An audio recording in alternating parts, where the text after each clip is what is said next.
इस वीडियो में हम अपना टॉपिक कवर करेंगे बैंकिंग का चैप्टर नंबर 1 या unit number 1 ancillary service of bank. ये एग्जाम में 10 मार्क्स की वेटेज रखता है चैप्टर। अगर बात करें इसके अंदर मोस्टली हमें जो टॉपिक्स पढ़ने हैं, इंटरेस्टिंग टॉपिक्स भी हैं, इंपॉर्टेंट टॉपिक्स भी हैं और आपको उनसे बेसिक नॉलेज भी बहुत ज़्यादा मिलेगी। तो शुरुआत करते हैं। फालतू टॉपिक्स की जगह मेन टॉपिक्स को कवर करेंगे, खाली जो हमें पढ़ना ही पढ़ना है। अगर पहली बात करें स्टार्टिंग की, तो स्टार्टिंग के अंदर सेफ कस्टडी की आपको मीनिंग दे रखा है। तो ये क्या होती है? एक फैसिलिटी होती है बैंक जो प्रोवाइड करता है पब्लिक को।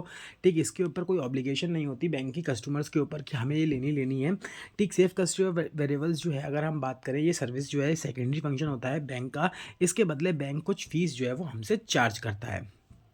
ठीक, बैंक इस सर्विस के अंदर क्या करता है? बैंक इस सर्विस के अंदर जो भी हमारे गुड्स होते हैं, आर्टिकल्स होते हैं, सिक्योरिटीज़ होती हैं, उनको संभाल के रखने का काम करता है एज अ बेली के तौर पे। मतलब बैंक यहाँ पे बेली के फंक्शंस परफॉर्म करता है हमारे। ठीक, बैंक यहाँ ट्रस्टी और एजेंट हमारा नहीं माना जाता है। इसके बाद अगला जो हमें दे रखा है, इसमें हमें पढ़ना होता है कि इसमें मतलब जो सेफ कस्टडी ऑफ वेरिएबल्स हैं, इसमें पार्टीज़ कौन कौन सी होती हैं। तो अगर हम बात करें, इसके अंदर मेनली दो ही पार्टीज़ इन्वॉल्व होती हैं हमारा। एक होता है बेलर और एक होता है बेली। अब बेलर कौन होता है? बेलर वो इंसान होता है जो गुड्स को डिलीवर करता है। Party delivering the goods are called bailor. मतलब जो गुड्स को डिलीवर करने का काम करेगा वो बेलर होगा, और जिस इंसान को गुड्स डिलीवर किए जाएंगे वो हमारा बेली कहलाता है। ठीक, इसके बाद अगर हम बात करें, बेलमेंट की डेफिनेशन आ जाती है। बेलमेंट की डेफिनेशन क्या है? सेक्शन 148 इंडियन कॉन्ट्रैक्ट एक्ट कहता है कि बेलमेंट जो है वो इज़ अ कॉन्ट्रैक्ट। तो यहाँ पे कॉन्ट्रैक्ट वर्ड मिसिंग है, तो वो आप लिख लें कि बेलमेंट जो है वो क्या है? एक कॉन्ट्रैक्ट है। किस चीज़ का कॉन्ट्रैक्ट है? Delivery of goods by one person to another. इसके अंदर मतलब गुड्स डिलीवर किए जाते हैं एक पर्सन के द्वारा दूसरे पर्सन को किसी स्पेसिफिक पर्पज़ के लिए। ठीक, एक कॉन्ट्रैक्ट के तहत दे shell when the purpose is completion. मतलब इसमें एक कंपल्शन होता है कि जब भी वो पर्पस पूरा हो जाएगा तो गुड्स को रिटर्न कर दिया जाएगा। Otherwise dispose according to direction of the person delivering them. या फिर जो पर्सन डिलीवर कर रहा है, मतलब बेलर के डायरेक्शंस के अकॉर्डिंग इन्हें डिस्पोज कर दिया जाएगा। ठीक, इसके बाद बेलर और बेली की डेफिनेशन लिखी है, तो इसको इतना ध्यान देने की जरूरत नहीं, हमने ऊपर पढ़ ली। असेंशियल्स बेलमेंट के दे रखे हैं कि बेलमेंट के लिए हमें किन किन चीज़ों की ज़रूरत होती है। मेन चीज़ें कौन कौन सी? सबसे पहला हमारे गुड्स आते हैं, दूसरा डिलीवरी, तीसरा डिलीवरी इंक्लूड्स। मतलब अगर हम बात करें, बेलमेंट जो है तभी इफेक्टिव माना जाएगा जब वो गुड्स से रिलेट करता हुआ होगा। मतलब गुड्स, आर्टिकल्स वगैरह किसी टेंजिबल चीज़ से रिलेट करता हुआ होगा, तभी हमारा बेलमेंट माना जाएगा। डिलीवरी ऑफ गुड्स जो है, इसमें ज़रूरी है कि एक पर्सन से दूसरे पर्सन को होनी चाहिए। ठीक, डिलीवरी कैसी हो सकती है? फिजिकल डिलीवरी हो सकती है, सिंबॉलिक मतलब कंस्ट्रक्टेड डिलीवरी भी हो सकती है। अब इसमें अगला जो पढ़ना है हमें, इंपॉर्टेंट टॉपिक हमारा मोस्ट इंपॉर्टेंट बन जाता है बेलर और बेली की ड्यूटीज़। ठीक, तो सबसे पहले हमें यहाँ पे बेलर की ड्यूटीज़ पढ़नी है। तो बेलर की सबसे बड़ी जिम्मेदारी होती है to disclose faults in goods. मतलब गुड्स के अंदर कोई भी किसी भी प्रकार की कमी है तो बेलर की जिम्मेदारी बनती है। अगर वो डिलीवरी के लिए गुड्स दे रहा है, ठीक, डिलीवर कर रहा है गुड्स, तो उसकी जिम्मेदारी बनती है कि उसके अंदर जितने भी नोन फॉल्ट्स हैं, मतलब जो कमियां वो पहले से जानता है, उसको वो बतानी चाहिए, नोट डाउन करानी चाहिए। अगर बेलमेंट ग्रेटियस है, ठीक, अब अगर बेलमेंट नॉन ग्रेटियस होगा तो बेलर को सारे नोन और unknown fact eight the time of bailment का जब एग्रीमेंट साइन किया जाएगा तब बताने होंगे। अब ये ग्रेटियस और नॉन ग्रेटियस बेलमेंट क्या होता है? ठीक, बेलमेंट जो होता है, अगर हम बात करें, जो हम पीछे पढ़ के आए कि एक कॉन्ट्रैक्ट होता था, ये कॉन्ट्रैक्ट दो टाइप का होता है, एक ग्रेटियस और एक नॉन ग्रेटियस। ग्रेटियस बेलमेंट के अंदर हमें किसी भी प्रकार का कोई भी कंपनसेशन नहीं मिलता है। ठीक, इन और नॉन ग्रेटियस बेलमेंट के अंदर आपको कंपनसेशन पे किया जाता है। ठीक, तो ये ड्यूटीज़ हो गई। पहली ड्यूटी हो गई बेलर की। इसके बाद और भी ड्यूटीज़ होती हैं। दूसरी ड्यूटी होती है टू बियर एक्सपेंसेस। मतलब बेलर की जिम्मेदारी बनती है कि जितने भी एक्सपेंसेस हैं, किससे रिलेट करते हुए? बेलमेंट से रिलेट करते हुए, चाहे वो ग्रेटियस हो चाहे नॉन ग्रेटियस हो, उसे वो सारे खर्चे पे करने होते हैं। अगर बेलमेंट ग्रेटियस होगा तो सारे एक्सपेंसेस, चाहे वो ऑर्डिनरी हो चाहे एक्स्ट्रा ऑर्डिनरी, वो पे करेगा। और अगर नॉन ग्रेटियस होगा तो एक्स्ट्रा ऑर्डिनरी एक्सपेंसेस को हमारा बेलर जो होता है वो बियर करता ही करता है। ड्यूटीज़ ऑफ बेलर दे रखी है, बेली दे रखी है, सॉरी, कि बेली की क्या जिम्मेदारी होती है। बेली की सबसे पहली जिम्मेदारी है not to mix bailor good with own goods. मतलब अगर आप बेली के तौर पे काम कर रहे हैं तो आपकी जिम्मेदारी है कि आप बेलर के गुड्स को अपने गुड्स से मिक्स ना करें। अगर बाई चांस से आपसे वो गुड्स मिक्स हो जाते हैं तो bear the cost of separation. आपको जो है कॉस्ट ऑफ सेपरेशन, मतलब उन गुड्स को अलग कराने की कीमत, जो भी चार्जेस होंगे वो पे करने पड़ेंगे। और अगर वो गुड्स अलग नहीं हो पाते हैं तो आपको उनको कंपनसेशन पे करना पड़ेगा उन गुड्स का किसे? बेलर को। इसके अलावा बेली की कुछ लाइबिलिटीज़ भी होती हैं। क्या क्या लाइबिलिटीज़ होती हैं? सेक्शन 148 के अकॉर्डिंग बेली जो है रिस्पॉन्सिबल है for any loss cause to bailor due to his negligence. अगर बेली की नेग्लिजेंस की वजह से, मतलब बेली के ध्यान न देने की वजह से अगर बेलर को किसी प्रकार का नुकसान होगा तो उसे उसके बदले कंपनसेशन दिया जाएगा, वो उस लॉस के लिए रिस्पॉन्सिबल माना जाएगा। He should return any increase in the cost, increase in goods to the owner. अगर हमने कुछ गुड्स रखवाए हैं तो हम एज अ बेलर हमने कुछ गुड्स रखवाए हैं, और एज अ बेली जो भी इंसान है, बैंक है अगर, तो उसकी जिम्मेदारी बनती है कि अगर हमारे गुड्स में किसी भी प्रकार का इंक्रीमेंट आता है तो वो जो है हमें इंक्रीमेंट के साथ गुड्स को वापस करेगा। ठीक, इंडियन कॉन्ट्रैक्ट एक्ट के according bailee has to take care of goods as careful man will take. मतलब बेली जो है वो गुड्स का ध्यान बिल्कुल वैसे ही रखेगा जैसे एक समझदार इंसान अपने सामान का ध्यान रखता है। तो ये पहला था हमारा, अगर हम बात करें safe custody of valuables bailment के बारे में। तो इसमें ड्यूटीज़ वगैरह इंपॉर्टेंट है, मोस्ट इंपॉर्टेंटली आप वो ज़रूर पढ़ लीजिएगा। ठीक है, लॉकर ऑपरेशन, इसके बारे में आप जानते ही हैं। लॉकर क्या होता है? एक बॉक्स होता है जो बैंक के अंदर हमारा लगा हुआ होता है। देखो यहाँ लिखा भी है, ये बॉक्स होता है, लोकेटेड होता है बैंक के अंदर, जिसका हम इस्तेमाल करते हैं अपने वैल्यूएबल्स को स्टोर करने के लिए। ये सेफ डिपॉजिट बॉक्स जो है बैंक हमें रेंट देता है, रेंट पे देता है मतलब किराए पे देता है। ठीक, और इसको एक्सेस करने के लिए हमारे पास चाबी, पिन नंबर या अदर सिक्योरिटी फीचर्स जो भी बैंक में फॉलो करे जाते हैं वो होते हैं। बैंक लॉकर की ज़रूरत क्यों है? देखो, ज़्यादा से ज़्यादा ज्वेलरी या वैल्यूएबल्स घर में रखना जो है आजकल बहुत रिस्की हो गया है। ठीक, तो इसीलिए बैंक जो है एक ट्रस्टवर्दी प्लेस के तौर पे काम करता है जहाँ पे हम अपने स्टोर कर सकते हैं वैल्यूएबल्स, ज्वेलरी, डॉक्यूमेंट्स वगैरह। ठीक, इसके अलावा दे रखा है person who can avail locker facility. कौन इंसान लॉकर फैसिलिटी ले सकता है? तो कोई भी एडल्ट फर्म या एसोसिएशन जो है वो लॉकर की फैसिलिटी को अवेल कर सकता है। इसके बाद अगला आता है हमारा कस्टमर बैंक रिलेशनशिप। ठीक, मतलब इसमें लॉकर ऑपरेशन में कस्टमर और बैंक का क्या रिलेशनशिप होगा, उसमें जैसे बेलर और बेली का रिलेशनशिप होगा कस्टमर और बैंक के बीच में, यहाँ पे क्या रिलेशनशिप होगा? यहाँ पे जो रिलेशनशिप होगा वो लेसर और लेसी का होगा। लेसर और लेसी का रिलेशनशिप मतलब जो कस्टमर होगा जो अपन लॉकर हायर करने आएगा, लॉकर फैसिलिटी लेने आएगा, वो लेसर कहलाता है, और जो बैंक होगा वो हमारा लेसी कहलाता है। ठीक, इसके अलावा अगर हम बात करें, bank does not want to compensate if the content of locker go missing. Bank ये बात ध्यान रखनी है, अगर आपने लॉकर में कोई सामान रखा और वो खो जाता है तो उसके बदले कोई पेमेंट नहीं करेगा। As they do not know what kept inside the locker, क्योंकि बैंक को खुद भी नहीं पता कि आपने अपने लॉकर में क्या सामान रख रखा है। Bank locker charges. ठीक, बैंक के लॉकर के वही कुछ चार्जेस भी होते हैं, फ्री में तो बैंक सर्विस प्रोवाइड करेगा नहीं अब हमें तुम्हें ये, तो इसके बदले वो कुछ ना कुछ चार्जेस भी लेता है। ठीक, तो रेंट ऑफ लॉकर जो होगा वो हर बैंक में अलग अलग वेरी करता है। ज़्यादातर बस ये ध्यान रखनी है, जो प्राइम कमर्शियल एरिया में बैंक होते हैं वहाँ पे हमारा चार्जेस लॉकर के रेंट, मतलब लॉकर का रेंट जो होता है वो ज़्यादा होता है। अब लॉकर को हायर करने का प्रोसेस क्या है? लॉकर को हायर करने के लिए आपका जो है एक पर्टिकुलर किसी भी बैंक में जो लॉकर फैसिलिटी प्रोवाइड करता है वहाँ अकाउंट होना चाहिए। आपको के पास कोई डॉक्यूमेंट्स में आइडेंटिटी प्रूफ वगैरह, एड्रेस प्रूफ वगैरह होना चाहिए। इन डॉक्यूमेंट्स के अलावा बैंक जो है एक सिग्नेचर भी लेगा वेरिफिकेशन प्रोसेस के लिए आपका। ठीक, before renting out the locker, locker को रेंट करने से पहले। अब आपको क्या करना है, एक बार आप पे ये तीनों चीज़ें इकट्ठी हो जाती हैं तो आपको सबसे पहले फिल आउट करना है लॉकर एप्लीकेशन फॉर्म। ठीक, और साइन द लॉकर एग्रीमेंट, और लॉकर के एग्रीमेंट को साइन कर देना है। उसके बाद आपको पे द डिपॉजिट एंड रेंट, जो भी फिक्स डिपॉजिट होगा या रेंट होगा वो आप जमा कर देंगे। डिपॉजिट या रेंट की बात करूँ तो बैंक ज़्यादा जनरली कुछ आरबीआई की गाइडलाइंस के अकॉर्डिंग आगे हम पढ़ेंगे कि बैंक जो है 3 साल का सिक्योरिटी डिपॉजिट अपने पास जमा कराते हैं और उसके अलावा कुछ चार्जेस जमा कराते हैं एडवांस में। ठीक, तो ये हमारे आपको जमा करना होगा। 1 की एक जो है कस्टमर को अलॉट की जाएगी, while the other remain with the bank, मतलब लॉकर की 2 चाबियाँ होंगी, एक आपको मिल जाएगी, एक बैंक अपने पास रखेगा। लॉकर को आप सिंगली या जॉइंटली, मतलब खुद अकेले या फिर किसी दोस्त के साथ या अपनी वाइफ के संग या फिर किसी के संग आप क्या कर सकते हो, ऑपरेट कर सकते हो। कंडीशंस कौन कौन सी हैं लॉकर को हायर करने के लिए? कंडीशंस है कि कुछ बैंक जो है वो डिपॉजिट मांगते हैं, ठीक, as a cautionary deposit for specific time period के लिए। Locker rent is paid in advance, locker का रेंट जो है वो आपको एडवांस में देना होता है, एक या एक से ज़्यादा साल के लिए, डिपेंड करता है बैंक के रूल्स के ऊपर। अब इसके अलावा अगर हम बात करें तो आरबीआई ने भी कुछ गाइडलाइंस कर रखी हैं लॉकर से रिलेटेड। सबसे पहले क्या क्या गाइडलाइंस है? फॉर अलॉटमेंट ऑफ लॉकर, अगर लॉकर के अलॉटमेंट से रिलेटेड हम गाइडलाइंस की बात करें तो बैंक को आरबीआई ने गाइड कर रखा है, बता रखा है कि बैंक को ऑब्टेन करना होगा, क्या ऑब्टेन करना होगा? एक फिक्स डिपॉजिट जो कि कवर करे करेगा लॉकर का रेंट 3 साल के लिए और charges breaking open the locker at the time of allotment of locker. मतलब जब आपको लॉकर अलॉट किया जाएगा तो बैंक आपसे 3 साल की एक एफडी मांगेगा जिसके अंदर लॉकर का रेंट और उसको ब्रेकिंग ओपन के चार्जेस मतलब तोड़ के खोलने के जो चार्जेस होंगे वो आपको जमा कराने होंगे। ठीक, बैंक को ये भी एडवाइस किया जाता है कि वो ट्रांसपेरेंसी मेंटेन करे अलॉटमेंट ऑफ लॉकर में, मतलब इक्वालिटी लेके आए, बाइज्ड बेसिस पे लॉकर को अलाउड ना किया जाए, मतलब अपने खास जानने वाले लोगों को खाली लॉकर अलाउड ना किए जाएँ, सब लोगों को लॉकर की फैसिलिटी मिलनी चाहिए। इसके लिए बैंक को गाइड किया जाता है, एडवाइस किया जाता है कि वो एक वेट लिस्ट बनाएं और वेट लिस्ट नंबर प्रोवाइड करें हर एप्लीकेंट को। इसके साथ साथ जब एग्रीमेंट साइन कराया जाएगा तो उस एग्रीमेंट की कॉपी भी जो है लॉकर हायर को प्रोवाइड कराई जाएगी।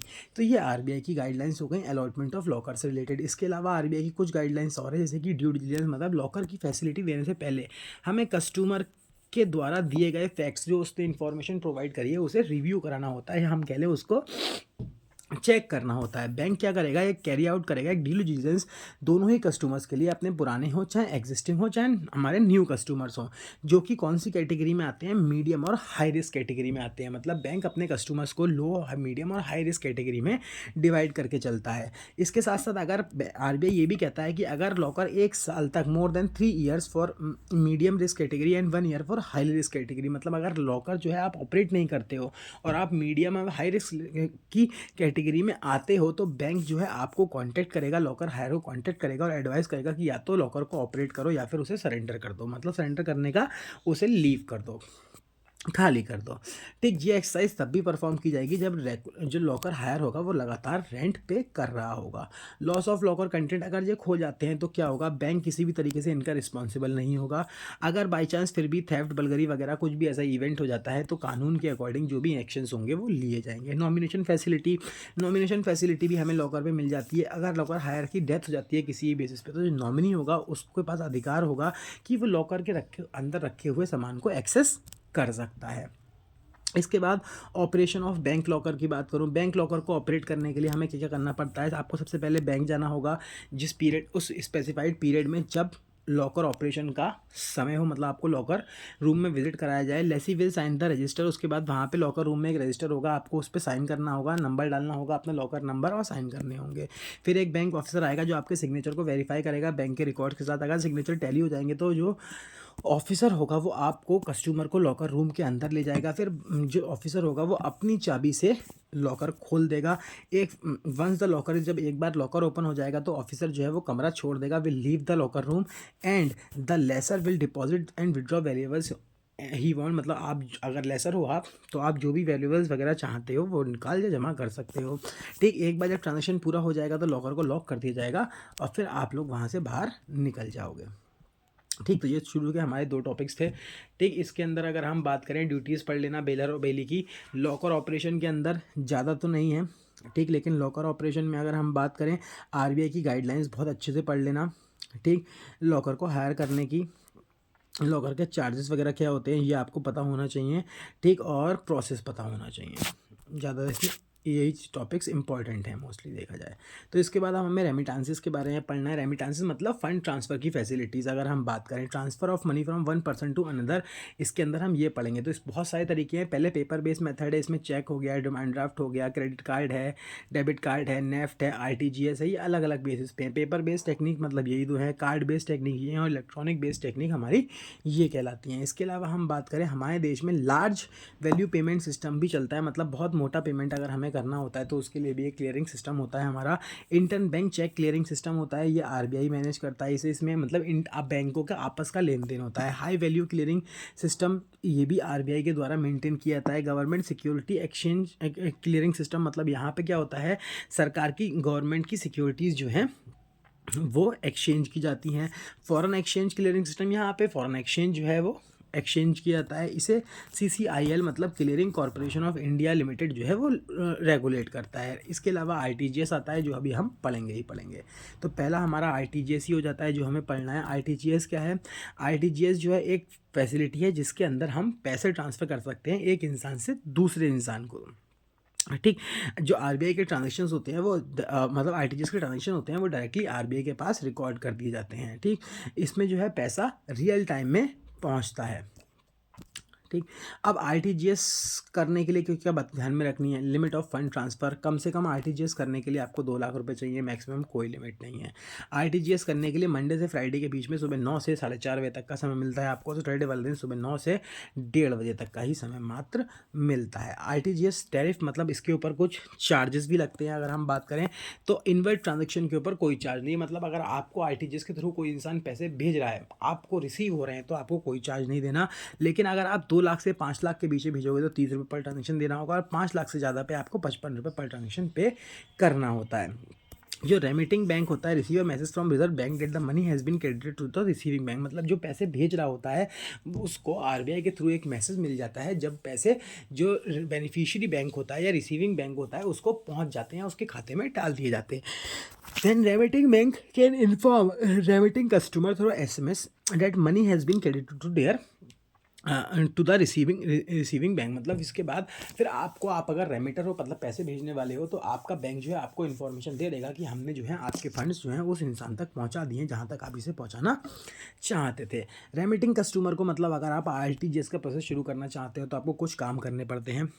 क्या करने पड़ते हैं? सबसे पहले अमाउंट टू बी रेमिटेड, मतलब कितने पैसे आप भेजना चाहते हो ये बताना पड़ता है। कस्टमर का अकाउंट नंबर बताना होता है, which is to be debit, मतलब आपको अपना अकाउंट नंबर बताना होगा क्योंकि इसमें अकाउंट से ही पैसे कट के जमा होते हैं। इसके अलावा बेनिफिशियरी बैंक और ब्रांच, मतलब कौन सी बैंक में हो, कौन सी उसकी बैंक की वो ब्रांच कहाँ है जहाँ आप पैसे भेजना चाहते हो। आईएफएससी नंबर उस ब्रांच का, name of the beneficiary customer, जिस इंसान को पैसे भेज रहा है उसका नाम, अकाउंट नंबर उसका, ठीक है। तो ये इन्फॉर्मेशन हमें जो होती है वो प्रोवाइड करानी होती हैं। इसके अलावा हमें अगला पढ़ना होता है नेफ्ट। नेफ्ट क्या है? नेफ्ट एक इलेक्ट्रॉनिक पेमेंट सिस्टम है, ठीक है, नेशन वाइड पेमेंट सिस्टम है, facilitating transfer of fund from one person to another, मतलब ये पूरे देश में लागू होता है हमारा। इसके अंदर भी हम इसके अंदर भी एक इंसान दूसरे इंसान को क्या कर सकता है? फंड्स ट्रांसफर कर सकता है।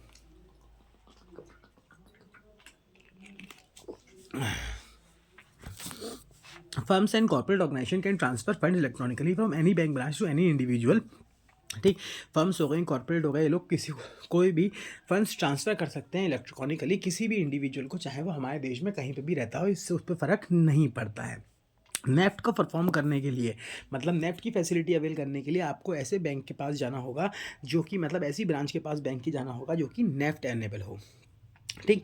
इंडिविजुअल फर्म्स और corporate account with a bank branch can transfer funds using NEFT, मतलब कोई भी इंडिविजुअल इनका बैंक के संग अकाउंट है वो नेफ्ट का इस्तेमाल करके पैसे जमा, मतलब पैसे ट्रांसफ़र कर सकते हैं। इसके अलावा वो इंडिविजुअल्स, ये पॉइंट इंपॉर्टेंट है तो इसको लाल से कर देते हैं, ठीक, ये ज़रूर पढ़ लेना बहुत ध्यान से। तो ये पॉइंट जो है अगर हम बात करें तो ये हमारा इंपॉर्टेंट है। ऐसे इंडिविजुअल जिनका बैंक में अकाउंट नहीं है वो भी नेफ्ट की मदद से पैसे भेज सकते हैं, ठीक, लेकिन उसमें भी एक लिमिट होती है, मैक्सिमम लिमिट 50,000 की है, उससे ज़्यादा वो लोग उसमें पैसे ट्रांसफ़र नहीं कर सकते हैं, ठीक। आगे दे रखा है कि the list of NEFT enable bank branches is provided in the website of RBI. अब हमें ये कैसे पता लगेगा कौन सा बैंक जो है वो नेफ्ट एनेबल है या नहीं, मतलब कौन सा बैंक नेफ्ट की फैसिलिटी दे रहा है या नहीं दे रहा है। तो इसके लिए हम आरबीआई की साइट पे जा सकते हैं, साइट लिखी हुई है, यहाँ पे जाके आपको लिस्ट मिल जाएगी कि कौन कौन से बैंक की ब्रांचेस हैं जो कि नेफ्ट की फैसिलिटी प्रोवाइड करती हैं। अगर इसके बाद हम देखें, नेफ्ट का जो सिस्टम है वो डेफर्ड नेट सेटलमेंट, मतलब डीएनएस के ऊपर लागू होकर चलता है। इसके अंदर बैचेस के अंदर या फिर हम कहें कि स्लॉट्स के अंदर जो है ट्रांजेक्शन्स कर जाते हैं। मंडे से फ्राइडे के बीच में सुबह 8 से शाम 7 बजे तक जितने भी ट्रांजेक्शन्स किए जाते हैं, 12 सेटलमेंट किए जाते हैं, मतलब 12 ट्रांजेक्शन्स किए जाते हैं। 6 सेटलमेंट जो होते हैं 8 से 1 बजे तक होते हैं सैटरडे वाले दिन। अब नेफ्ट का ऑपरेशंस, अगर आप नेफ्ट की फैसिलिटी लेना चाहते हो तो आपको क्या करना पड़ेगा, ठीक। अगर आप फंड्स ट्रांसफ़र करना चाहते हो नेट की मदद से तो आपको एक एप्लीकेशन फॉर्म भरना होगा जिसके अंदर आपको डिटेल डालनी होगी बेनिफिशियरी की, जैसे कि नाम, उसके बैंक का ब्रांच, ठीक, आईएफएससी कोड, अकाउंट टाइप और अकाउंट नंबर। ये सब चीज़ें आपको प्रोवाइड करनी होती हैं उस इंसान की जिसे आप पैसे पहुँचाना चाहते हो, ट्रांसफ़र करना चाहते हो। दूसरा स्टेप होता है bank branch prepare a message and send the message to his pooling centre. जैसे ही आप फॉर्म भर के बैंक में जमा करोगे, जो आपका बैंक होगा वो अपने नेफ्ट सर्विस सेंटर को आपका मैसेज ट्रांसफ़र कर देगा। उसके बाद जो नेफ्ट सर्विस सेंटर होगा वो ये, मतलब पूलिंग सेंटर टू इस pooling centre, NEFT service centre से ये जो आपकी इन्फॉर्मेशन होगी, जो मैसेज होगा वो नेफ्ट क्लियरिंग सेंटर को ट्रांसफ़र कर दिया जाएगा जो कि आरबीआई है मुंबई में, ठीक, operated by National Clearing Cell, ठीक। इसके बाद दे रखा है the clearing centre start the fund transfer transaction and prepares accounting entries to receive funds from NEFT starting bank debit and give the funds to the beneficiary bank credit and remitting message are forward to the beneficiary bank through their pooling centre. मतलब यहाँ पे clearing centre क्या करेगा, clearing centre जिस bank ने request भेजी होगी NEFT की उसके अकाउंट को डेबिट कर देगा, जिसे पैसे मिलने हैं उसके अकाउंट को क्रेडिट कर देगा और एक रेमिटांसेस का मैसेज फॉरवर्ड कर देगा उस बेनिफिशियरी बैंक को जिसके पास पैसे हमारे पहुँचने हैं। उसके बाद अगर हम बात करें स्टेप 5, इसमें 5वां स्टेप क्या होता है, फिर बेनिफिशियरी बैंक को मैसेज मिल जाएगा क्लियरिंग सेंटर से कि उसके पैसे आ चुके हैं और वो पैसे बेनिफिशियरी कस्टमर के अकाउंट में डाल देगा, मतलब उस इंसान को डाल देगा जिसको पैसे वो भेजे गए हैं। अगला IFSC कोड हमें पढ़ना होता है, तो इसकी फुल फॉर्म याद रख लेना है। इसकी फुल फॉर्म ये होती है इंडियन फाइनेंशियल सिस्टम कोड। अगर बात की जाए, ये एक अल्फ़ा न्यूमेरिकल कोड होता है जो कि बैंक ब्रांच को आइडेंटिफाई करने में मदद करता है। ये एक 11 डिजिट कोड होता है। शुरू के 4 कैरेक्टर्स जो होते हैं वो अल्फ़ा कैरेक्टर्स होते हैं जो रिप्रेजेंट करते हैं बैंक को, ठीक। जो आखिर के 6 कैरेक्टर होते हैं वो ब्रांच को रिप्रेजेंट करते हैं और 5वां जो कैरेक्टर होता है वो 0 होता है। मतलब अगर बात करें जैसे SBI का, अगर मैं बात करूँ SBIN 0 0 0 9 9 8 2, तो ये ISBI का मान लो कोई IFSC नंबर है, तो इसके शुरू की अगर हम लेंगे, शुरू की आप ले लो ये डिजिट्स यहाँ तक की, ठीक, जो मैंने हरे से कर दी हैं ये डिजिट्स। अगर आप बात करो SBING किसे शो करता है, बैंक को शो करता है। जो आखिरी की 6 डिजिट है ये वाली, ये आपकी ब्रांच को शो करती हैं, ठीक। और ये 0, ये तो 0 होता ही है, ठीक। तो ये हमारे इसमें IFSC कोड के बारे में हमें इतना जानना था। अब नेफ्ट के चार्जेस के बारे में देखना है कि हमें नेट के चार्जेस क्या हैं। जैसे कि ITGS में होता है इनवर्ट ट्रांजेक्शन पे कोई चार्जेस नहीं जाएंगे। अगर 10,000 रुपये तक आप ट्रांसफ़र करोगे तो 2.5 रुपये देने होंगे। 10,000 से 1 लाख तक करोगे तो 5 रुपये, और उसके साथ सर्विस टैक्स भी पे करना पड़ता है। इसी के साथ अगर 1 लाख से 2 लाख के बीच में आप ट्रांसफ़र करना चाहते हैं तो 15 रुपये चार्ज जाएगा और सर्विस टैक्स जाएगा, और 2 लाख से ऊपर पे 25 रुपये जो है चार्ज जाएगा। मैक्सिमम उससे कम भी जा सकता है, उससे ज़्यादा नहीं जाएगा, और प्लस सर्विस टैक्स जाता है, ठीक। 1 जुलाई 2011 से जो ओरिजिनेटिंग बैंक्स हैं रिक्वायर्ड टू पे, मतलब जितने भी बैंक्स नेफ्ट का प्रोसेस शुरू करेंगे और जितने भी हमारे अगर हम बात करें उन्हें नॉमिनल फीस देनी होगी 25 पैसा पर transaction, as well as destination bank as a service charge, ठीक। मतलब जो डेस्टिनेशन बैंक होंगे उन्हें भी, मतलब जो बेनिफिशियरी बैंक है और जो इनिशिएटिंग बैंक है दोनों को, अगर हम बात करें नेफ्ट क्लियरिंग सेंटर को 25 पैसे जो होते हैं वो कमीशन पे करना पड़ता है पर transaction. Funds will be credit to beneficiary within 2 business hours, 2 घंटे के अंदर जिसको आप पैसे भेजना चाहते हो उस तक पैसे पहुंच जाएंगे। इन केसेस ऑफ नॉन क्रेडिट और डिले, अगर देर लग जाती है पैसे में, तो आप nest customer facilitate sensor CFC में कंप्लेंट जाकर दर्ज करा सकते हैं। इसके अलावा RBI के नेशनल क्लियरिंग सेल में भी हम कंप्लेंट दर्ज करा सकते हैं, ठीक। NEFT can be use for payment of credit card और EMI एक्सेट्रा। मतलब नेफ्ट का इस्तेमाल अगर हम बात करें तो क्रेडिट कार्ड का पेमेंट करने के लिए, लोन लेने के लिए भी कर सकते हैं। नेफ्ट EMI मतलब लोन की EMI पे करने के लिए भी किया जा सकता है। NEFT can be use to transfer funds from NRO and NRE accounts. मतलब जो non resident, non ordinary resident और नॉन रेसिडेंट एक्सटर्नल हमारे देशी होते हैं उनके अकाउंट से भी इसके फंड्स ट्रांसफ़र करने में पैसा इस्तेमाल किया जा सकता है। अब आगे अगर हम देखें तो आगे इसमें दे रखे हैं बेनिफिट्स कि नेफ्ट को इस्तेमाल करने के बेनिफिट्स क्या है। तो सबसे पहला बेनिफिट्स है no need to send physical cheque और डिमांड ड्राफ्ट। मतलब अब इसमें कोई फिजिकल चीज़ है ही नहीं, इलेक्ट्रॉनिकली सारे पैसे ट्रांसफर हो रहे हैं, ठीक है। तो फिजिकल चेक और डिमांड ड्राफ्ट जैसी कोई चीज़ ही एग्जिस्ट नहीं करती। No need to visit the bank branch for depositing paper instrument. Paper instrument मतलब फॉर्म को जमा करने के लिए आप बैंक की ब्रांच जाने की ज़रूरत नहीं है।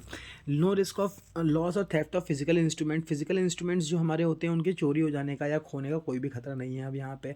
Credit information of remittances should send by SMS email. मतलब जो भी मैसेज होगा ट्रांसफ़र का कि फंड्स ट्रांसफ़र कर दिए गए हैं, ठीक है, कि आपको मिल गए या आपके अकाउंट से कट गए, वो आपको ईमेल या फिर SMS के थ्रू मिल जाएगा, ठीक। Can transfer funds from home office. मतलब यहाँ पे आप होम ऑफिस का होम से या फिर ऑफिस से, अपने घर से या ऑफिस से इंटरनेट बैंकिंग का इस्तेमाल करके फ़ंड्स को ट्रांसफ़र कर सकते हो। Transfer fund in a secure manner, RTGS से फंड्स, नेफ्ट से सॉरी फंड्स जो है वो सिक्योर मैनर में ट्रांसफ़र हो जाते हैं।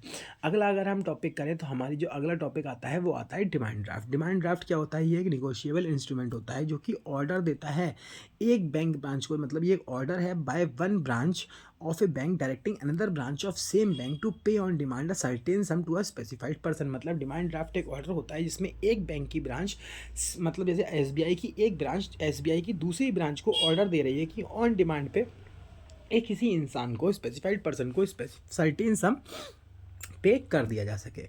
अब इसके कुछ फीचर्स होते हैं, मतलब इसकी कुछ खासियत हैं। सबसे पहले क्या है? Payable on demand. ये पेएबल होगा डिमांड पे, मतलब जब आप मांगोगे जाके दिखाओगे तभी आपको उसके बदले पैसे मिल जाएंगे। नॉट पेएबल टू बियरर, ये ध्यान रखना है डिमांड ड्राफ्ट के ऊपर जिसका नाम लिखा होता है पैसे खाली उसी इंसान को मिलते हैं, ना कि उस इंसान को जिसके वो हाथ में होता है, मतलब या जो उसे बैंक लेके जाता है। डीडी एक निगोशिएबल इंस्ट्रूमेंट है, ये सिमिलर होता है हमारा बिल्स ऑफ एक्सचेंज से। अगर बैंक जो है इस डीडी को, ड्राफ्ट को ऑनर नहीं कर पाएगा, मतलब जैसे मैंने डीडी कटवाया और तुम्हें दे दिया बैंक से बनवा के कि जाओ भाई एक काम करना, मेरा एसबीआई के बैंक का डीडी है तो अपने बैंक में जाके एसबीआई की किसी भी ब्रांच में जाके इसे कैश करा लेना। अब तुम कैश कराने गए और वहाँ पे बैंक ने मना कर दिया कि भाई हम तो पैसे देंगे नहीं, ये डीडी इनवैलिड है, कुछ भी कह दिया, तो इसमें भाई जिम्मेदारी मेरी नहीं है। मैं तो बैंक के पास जाके डीडी बनवा चुका हूँ, बैंक के पास जाके पैसे भी जमा कर चुका हूँ। ठीक, अब यहाँ पे जो गलती है वो बैंक की मानी जाएगी। हाँ, इसलिए लिखा भी है the bank is liable not the person who got issued, मतलब यहाँ पे बैंक जिम्मेदार माना जाएगा, ना कि वो इंसान जो डीडी को इशू कराएगा। ठीक, अगर रॉन्ग सिग्नेचर होंगे बैंक ड्राफ्ट के ऊपर तो भी बैंक ही लाइबल माना जाएगा। क्यों माना जाएगा? क्योंकि बैंक ड्राफ्ट जो होता है वो बाकायदा प्रिंटर से प्रिंट होकर निकलता है, वो चेक की तरह नहीं होता। ये एक बुक में हमने साइन करे फाड़ दिया नाम लिख के, वो बाकायदा हमें डिमांड ड्राफ्ट का फॉर्म भरना पड़ता है, उसके बाद बैंक वाले खुद बना के देते हैं। इसके कुछ फ़ायदे भी हैं, एडवांटेजेस भी हैं। क्या? डिमांड ड्राफ्ट में भी क्रॉस्ड ऑल्सो, इसको भी क्रॉस किया सकता है, जैसे कि हम चेक्स को क्रॉस करते थे। आपको पता होगा जैसे ये चेक होता है तो अगर हम उसमें साइड में यहाँ पे दो लाइनें खींच देते हैं तो इसका मतलब ये क्रॉस चेक हो जाता है। अब इसमें जैसे कि मेरा नाम लिखा है बाई चांस मान लो चेक पे, और मैं जाऊँगा बैंक के पास कि लाओ बैंक मुझे इसके बदले पैसे दे दो, मान लो ये 1000 रुपये का चेक है। ठीक है, अब मैं गया बैंक के पास कि मैंने लाओ बैंक 1000 रुपये, तो बैंक मुझे 1000 रुपये नहीं देगा। क्यों? क्योंकि ये चेक क्रॉस्ड है, बैंक ये 1000 रुपये हाँ मेरे खाते में डाल देगा। ठीक, तो ये कहानी इसमें हमारी क्रॉस वाली सिचुएशन की होती है। No risk to the person who got it issue, मतलब इसमें उस इंसान को कोई रिस्क नहीं होता जो इसे इशू कराता है, पूरा रिस्क बैंक का होता है। ये डिसऑनर नहीं हो सकता शॉर्टेज ऑफ फंड्स की वजह से, क्योंकि इसमें अकाउंट मैटर ही नहीं करता, पैसे हम पहले ही दे चुके हैं। सिक्योर्ड इंस्ट्रूमेंट, मतलब सिक्योर इंस्ट्रूमेंट है, इस पे भरोसा है कि इसमें फ्रॉड वगैरह नहीं हो सकता। इसके बाद चेक और डिमांड ड्राफ्ट के बीच का डिफरेंस दे रखा है हमें। अगर हम बात करें, चेक जो है इशू किया जाता है लोकल लिमिट्स में पैसों को ट्रांसफ़र करने के लिए, लेकिन डिमांड ड्राफ्ट जो है वो किसी भी इंसान को भेजा जा सकता है। डिमांड ड्राफ्ट की मदद से पैसे किसी भी इंसान को भेज जा सकते हैं। चेक का एरिया लिमिटेड होता है, डिमांड ड्राफ्ट का एरिया बहुत वास्ट होता है। डिमांड ड्राफ्ट चेक जो होता है वो प्री प्रिंटेड होता है विद नॉट वर्ड, और इसमें वर्ड भी लिखा होता है नॉट निगोशिएबल, लेकिन डिमांड ड्राफ्ट जो होता है वो एक निगोशिएबल इंस्ट्रूमेंट होता है और इसमें लिखा होता है प्रिंटेड ऑन डिमांड, मतलब ये डिमांड पे प्रिंट कराया जाता है, पहले से ये प्रिंट करे हुए नहीं रखे होते हैं।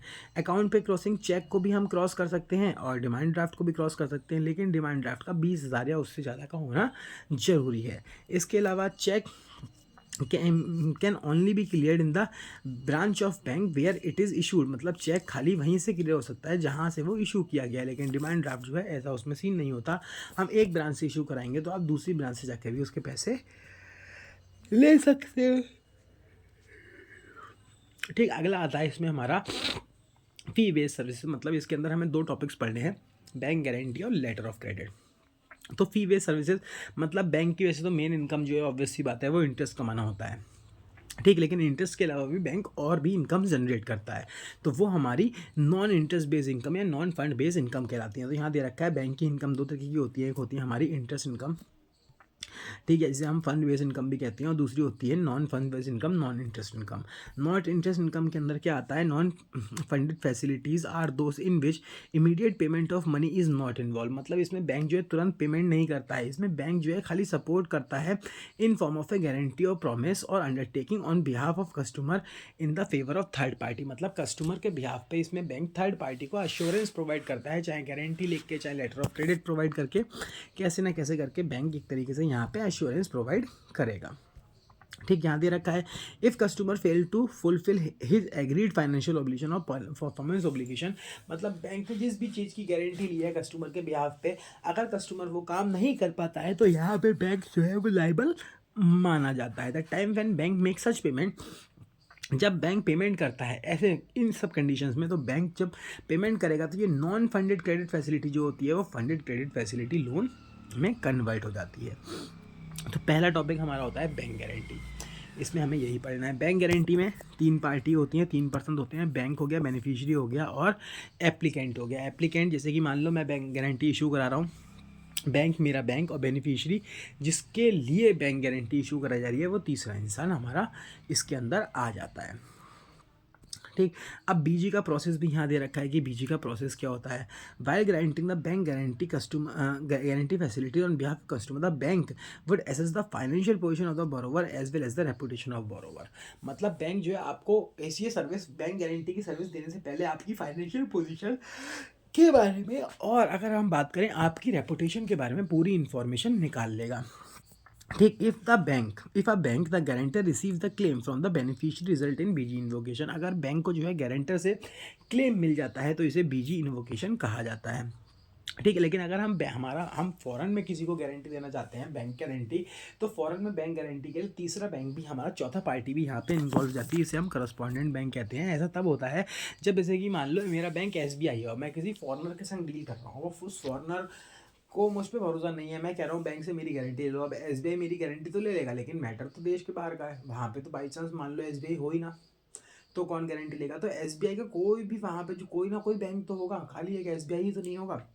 तो उस बैंक को हम करस्पॉन्डेंट बैंक बना देंगे और वो जो है इशू करेगा बीजी, ठीक है, RBI के बेसिस पे, मतलब हमारे SBI के बेसिस पे। Features of valid guarantee, guarantee के कुछ फीचर्स होते हैं। Guarantee is always for a specific amount, ये एक स्पेसिफिक अमाउंट के लिए होगी। गारंटी का पर्पस जो है वो क्लियरली स्टेटेड होगा फॉर्म में।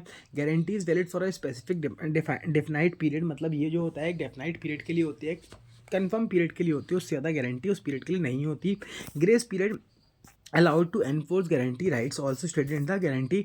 ठीक, जो गारंटी का डॉक्यूमेंट होगा उसमें लिखा होगा कि हम ग्रेस पीरियड वगैरह प्रोवाइड करेंगे या नहीं करेंगे। ठीक, इसके बाद अगला आता है types of bank guarantee. Bank guarantee कितने प्रकार की होती है? तो बैंक गारंटी पहली फाइनेंशियल गारंटी होती है। फाइनेंशियल गारंटी के अंदर मतलब आपके ऊपर फाइनेंशियल ऑब्लिगेशंस होती हैं, तो बैंक आपकी गारंटी लेता है कि आप अपनी फाइनेंशियल ऑब्लिगेशंस को पूरा करोगे। परफॉर्मेंस गारंटी के अंदर बैंक जो है आपकी गारंटी लेता है कि आप पर्टिकुलर समय के अंदर एक प्रिस्क्राइब टास्क जो भी आपको दिया गया है वो आप पूरा करके दोगे।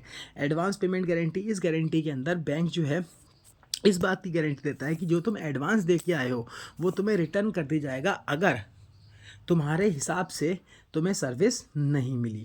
ठीक, पेमेंट गारंटी ये क्या होती है? ये लोन गारंटी होती है। इसमें बैंक गारंटी लेता है कि बोरोवर जो है वो लोन को रीपे करेगा, डिफ़ॉल्ट नहीं करेगा। बिड बॉन्ड गारंटी मतलब अगर कुछ लोग जो नीलामी वगैरह करते हैं, ठीक, तो उसमें बैंक हमारी गारंटी लेता है कि आपने जो बोली लगाई है आप उस बोली को कंफर्म करोगे। जैसे मान लो कोई चीज़ बिक रही है और तुमने उसके लिए बोली लगाई 10 करोड़ रुपये, अब 10 करोड़ तुम्हारी आखिरी बोली थी और तुम्हें वो चीज़ अलॉट हो गई, मिल गई।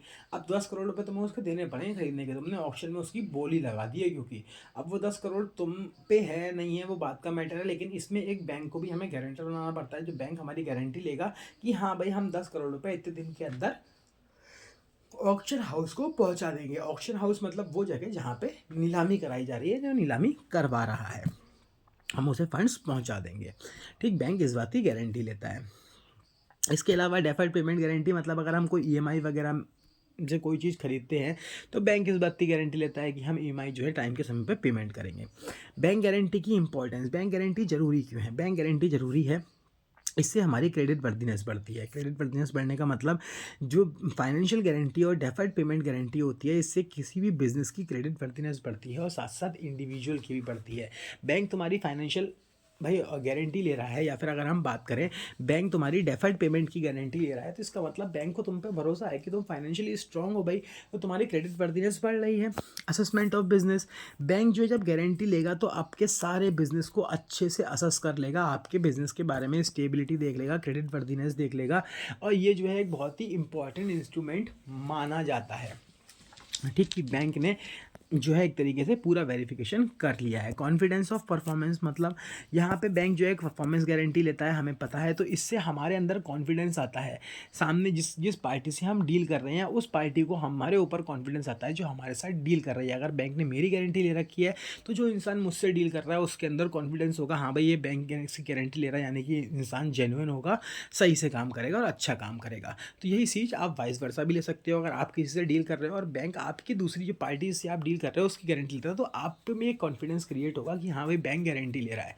ठीक, तो ये चीज़ हमारी इसमें आ जाती है। इसके अलावा रिस्क रिडक्शन, ठीक, bank grants advance payment guarantee which act as a protection cover for the buyer. मतलब बैंक हमने पीछे पढ़ा था एडवांस पेमेंट गारंटी देती है, मतलब कि आपका दिया हुआ पैसा एडवांस में जो आपने दिया वो वापस मिल जाएगा अगर काम नहीं हो पाया या आपकी स्पेसिफिकेशंस के रिकॉर्डिंग नहीं हुआ। तो इससे मैं बात करूँ रिस्क कम हो जाता है हमारा। ठीक, तो ये हमारा इसमें आता है। इसके बाद अगर हम बात करें तो अगला टॉपिक जो हमें पढ़ना होता है वो हमारा होता है लेटर ऑफ क्रेडिट। अगर लेटर ऑफ क्रेडिट की बात की जाए तो लेटर ऑफ क्रेडिट जो होता है वो इररिकवेबल इंस्ट्रूमेंट होता है जो कि एक क्लाइंट जो है वो बनवाता है on behalf of its clients to pay the beneficiary specified amount of money on due date provided by the beneficiary the beneficiary submit complying documents to issuing bank within the stipulated period और at a stipulated place. मतलब LC क्या है, एक तरीके का bank का return commitment है जिसके अंदर वो ये वादा कर रहा है कि वो अपने क्लाइंट के बिहाफ पे बेनिफिशियरी को एक स्पेसिफाइड अमाउंट ऑफ मनी देगा ड्यू डेट वाले दिन जब बेनिफिशियरी सारे डॉक्यूमेंट्स को इशूइंग बैंक के पास जमा कराएगा। ठीक, तो ये हमारा लेटर ऑफ क्रेडिट कहलाता है। Parties involve in LC transaction, letter of credit transaction, तो तीन पार्टी हो गई भाई, एप्लीकेंट जो अप्लाई कर रहा है, ठीक, दूसरा बेनिफिशियरी जिसको पैसे दे रहा है बैंक, तीसरा इशूइंग बैंक, भैया ऑब्वियस सी बात है हमारा बैंक।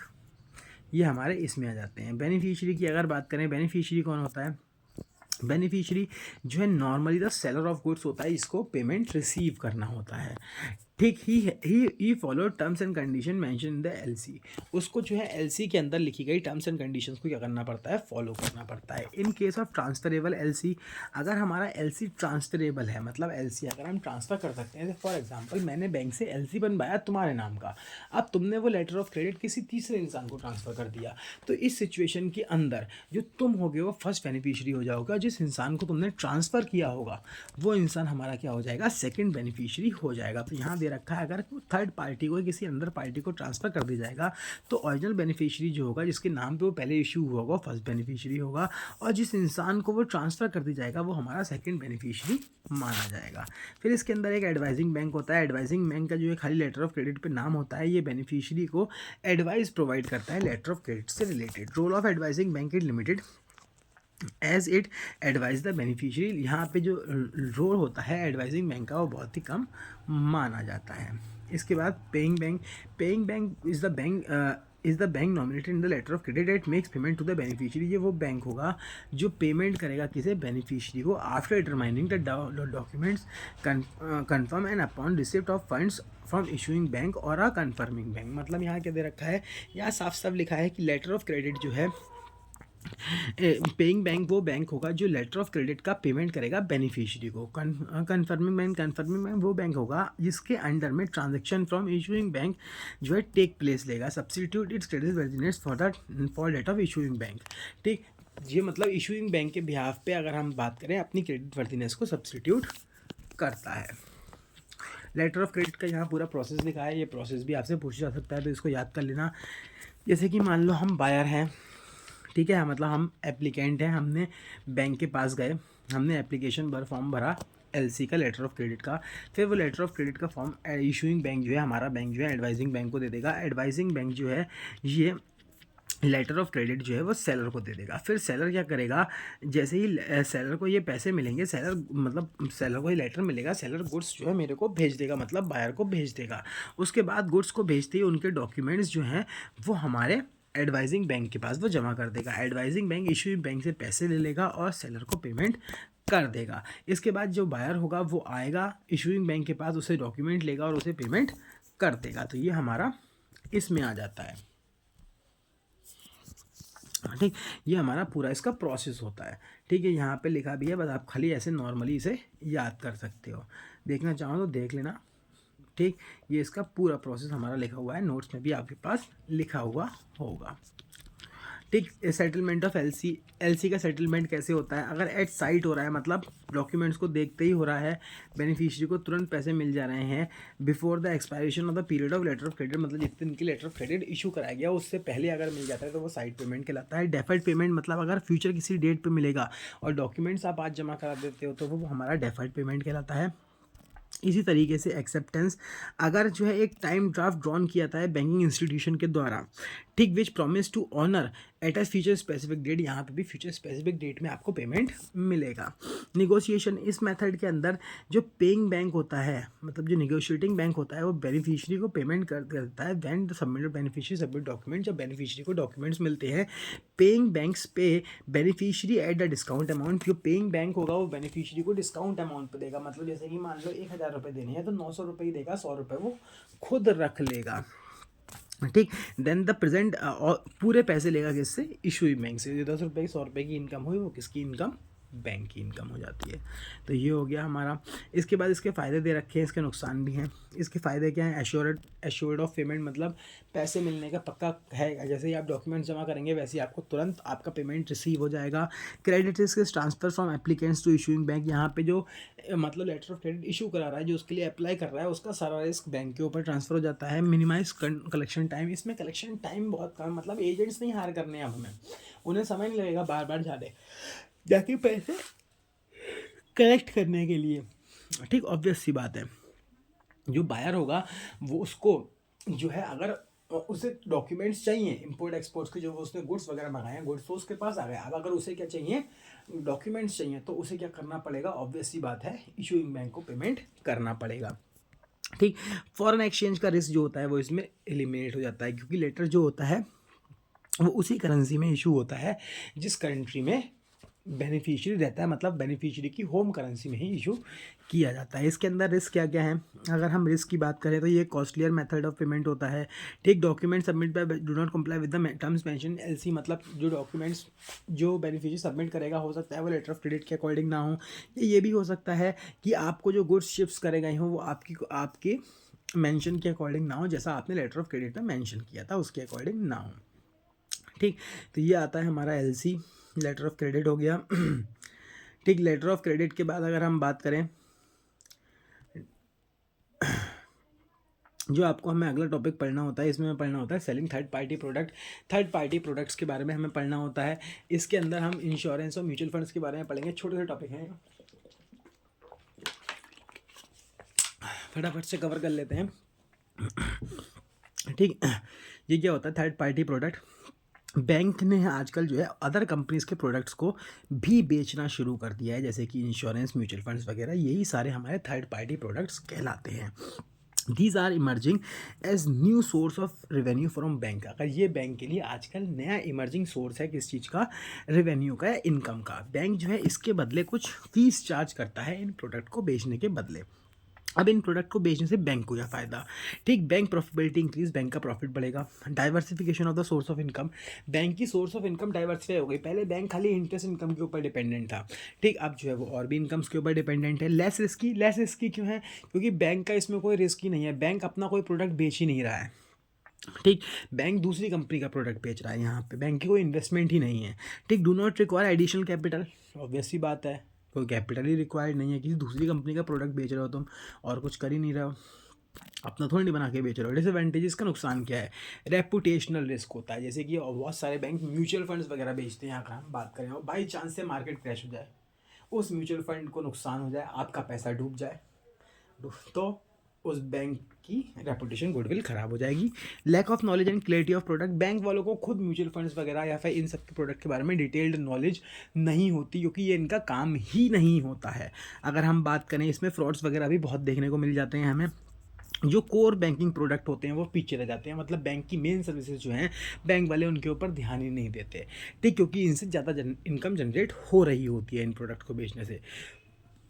स्टाफ जो होता है वो अनट्रेंड होता है, रिस्पॉन्सिबिलिटी लेने के लायक नहीं होता, उसे हमें क्या करना पड़ता है, ट्रेन कराना पड़ता है इन प्रोडक्ट्स को बेचने से पहले।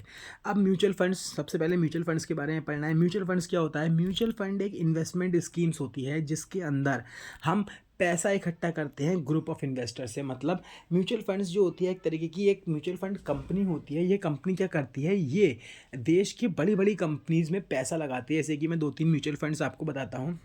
म्यूचुअल फंड तो एक्चुअली मुझे याद नहीं आ रहे हैं, वैसे अगर याद करें तो एक म्यूचुअल फंड याद आ रहा है, मोतीलाल ओसवाल का MOM का म्यूचुअल फंड होता है। मोतीलाल ओसवाल मोमेंटम जो है आपका म्यूचुअल फंड होता है। ये मोमेंटम म्यूचुअल फंड्स क्या होते हैं, जैसे आपको पता है इंडेक्स होते हैं सेंसेक्स और निफ्टी। निफ्टी में 50 कंपनियां होती हैं, सेंसेक्स में 30 कंपनियां होती हैं। मोस्टली जितने भी ये आपके म्यूचुअल फंड्स होते हैं या ETFs होते हैं, ये इन कंपनियों में पैसा लगाते हैं। मतलब इसमें आपका पैसा एक कंपनी में नहीं लगता है, आपका पैसा डाइवर्सिफाई होकर लगता है। अब इसमें एक अकेले आप ही नहीं हो इसका पैसा लग रहा है।